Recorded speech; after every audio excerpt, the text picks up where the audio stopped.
लोकसभा में एक हाल ही में बिल पास हुआ है।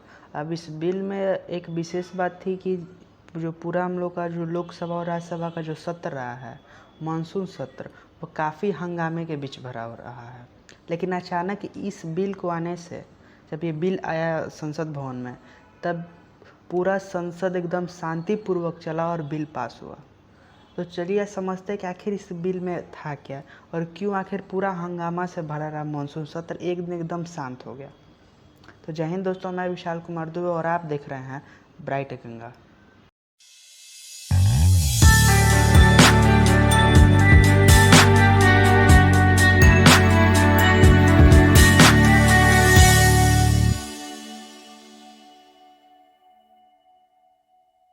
तो देखिए, बात यह है ना कि 2018 में केंद्र सरकार ने एक बिल में संशोधन करके कानून में थोड़ा सा संशोधन किया था, एक बिल लाया था और उसमें उन्होंने राज्य सरकार से ओबीसी के लिए सूची बनाने का अधिकार छीन लिया था।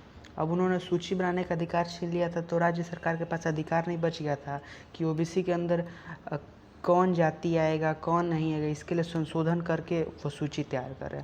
अब ये मंगलवार को लोकसभा में ये बिल पारित हुआ और ये जब बिल बहुत इम्पॉर्टेंट था, इसीलिए सभी जितने भी पक्ष या विपक्ष सभी बहुत शांत रहकर इस बिल को पास करा। तो आखिर इस बिल में ऐसा क्या था? तो देखिए, सबसे पहले जो बात हमारे सामने आता है, ये जो मामला जो जुड़ा हुआ पूरा आरक्षण से जुड़ा हुआ है। ठीक है, ये पूरा अभी तक जो मामला है पूरा आरक्षण से जुड़ा हुआ है। तो इस बिल को समझने से पहले हम लोग थोड़ा आरक्षण को समझते हैं, आरक्षण के थोड़ा इर्द गिर्द की बातों पे ध्यान देते हैं। तो देखिए, अगर आरक्षण की परिभाषा की बात करें तो छोटे शब्दों में हम लोग बहुत बड़ी बात कर सकते हैं कि किसी विशेष वर्ग को दिया गया विशेष अधिकार, वो आरक्षण कहलाता है। यानी कहने का तात्पर्य यह है कि मान लीजिए दो लड़के हैं, एक बहुत हेल्दी है, बहुत स्वस्थ है, वो कोई भी कार्य कर लेता है, लेकिन छोटा जो उसका भाई है वो बहुत कमज़ोर है, वो नहीं कर पाता है। तो आखिर होता क्या है कि उसके जो गार्जियन हैं उसे के अंदर प्रोत्साहन भरते हैं, उसको बहुत इसकी हेल्प करते हैं कि वो जो बड़ा वाला भाई है उससे वो एथी कर सके, उसकी बराबरी कर सके, यानी प्रतिनिधित्व कर सके। आरक्षण का सीधा सीधा मतलब है प्रतिनिधित्व, यानी कि एक समाज से दूसरे समाज के बीच में जब प्रतिनिधित्व किया जाए यानी बराबरी की जाए तो उसे आरक्षण कहते हैं। मैं समझता हूँ कि आपने ये समझ लिया होगा। तो चलिए थोड़ा आरक्षण के क्रोनोलॉजी को समझते हैं, सिलसिलेवार ढंग से समझते कि आखिर आरक्षण की बात आखिर शुरू कहाँ से हुई। तो 1901 में साहू महाराज, कोल्हापुर के जो साहू महाराज थे, वो अपने राज्य में आरक्षण लाए। अब उन्होंने आरक्षण इसलिए लाया कि जो निचले जो तबके के लोग थे, वो निचले के तबके के पास उनके पास कोई नौकरी नहीं होता था, तो नौकरी में उन्होंने सबसे पहले आरक्षण दिया। फिर ये हमारे संविधान सभा में आता है, 1947 में हमारे संविधान सभा में आता है, जिसमें एससी और एसटी को 15% और 7.5% आरक्षण की मंजूरी दी जाती है। फिर 1990 में मंडल आयोग आता है, जिसमें ओबीसी को 27% आरक्षण दिया जाता है। फिर ये मामला सुप्रीम कोर्ट में भी जाता है कि ओबीसी को क्या आरक्षण देना सही है, तो सुप्रीम कोर्ट ने भी इसे सही करार देते हुए कहा है कि ओबीसी को आरक्षण मिलना चाहिए। ठीक है, फिर 2006 में यूपीए की सरकार आती है और यूपीए की सरकार में ये कहा जाता है कि ओबीसी को स्कूल और कॉलेज में भी आरक्षण मिलेगा, यानी कि अगर स्कूल और कॉलेज में भी इनका जो सीट होगा वो काफ़ी हद तक वो फिक्स रहेगा। 2019 में फिर मोदी सरकार 10% सवर्ण को, आर्थिक रूप से जो कमज़ोर जो स्वर्ण है उनको 10% आरक्षण देती है।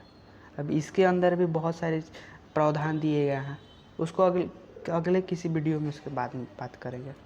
ठीक है, फिर 2021 में मेडिकल सेक्टर में ओबीसी और ईडब्ल्यूएस को 27% और 10% आरक्षण दिया जाता है। ईडब्ल्यूएस यानी इकोनॉमिकली वीक सेक्शन को 10% और ओबीसी को 27% आरक्षण दिया जाता है। फिर अब इससे देखिए इससे फ़ायदा क्या होता है। अब इससे फ़ायदा होता है ना, तो मेन जो हम लोग फ़ायदा अगर बात करते हैं कि ओबीसी को 27% मिला है, तो ओबीसी जो केंद्र की जितनी भी केंद्र के कोटे के जितनी भी सीटें हैं, ठीक है, ऑल इंडिया कोटा वाली जितने भी सीटें हैं जो केंद्र के अंतर्गत आती हैं, उसमें से ओबीसी को आपको MBBS करने में करीब करीब 1500 सीटें मिल जाएंगी। और अगर PG आप कर रहे हैं तो आपको 2500 सीटें OBC के लिए आरक्षित है मिलेगी। तो काफ़ी बहुत बड़ा ये अंदर ये चेंजेस है, और ये काफ़ी ये बहुत अगर देखें तो एक बहुत बड़ा ये नंबर होता है। ठीक है, फिर मंगलवार को ये विधेयक आता है। अब इस विधेयक में 342A, 336 और 338B में संशोधन करके ये विधेयक को पारित किया जाता है। अब थोड़ा समझते हैं कि ये जो 3 विधेयक है आखिर क्या, विस्तार से इसको समझते हैं। तो देखिए 342A की अगर बात करें तो ये राज्य को और संघ को ये अधिकार देता है कि OBC और SC के लिए कानून बना सकते हैं। OBC और SC के लिए कोई विशेष कानून बना सकते हैं, ये राज्य और संघ को ये अधिकार देता है। इसके अलावा भी जैसे कि राज्य और संघ के अलावा भी जितने भी टुकड़ियां हैं उनको भी ये अधिकार मुहैया कराता है। अगर हम बात करें 336 की, तो इसमें एंग्लो भारतीय जितने होते हैं, एंग्लो इंडियंस कहते हैं या एंग्लो भारतीय, इनके लिए विशेष सेवाएं, विशेष रूप से इनके समुदाय को विशेष रूप से प्रावधान दिए गए हैं।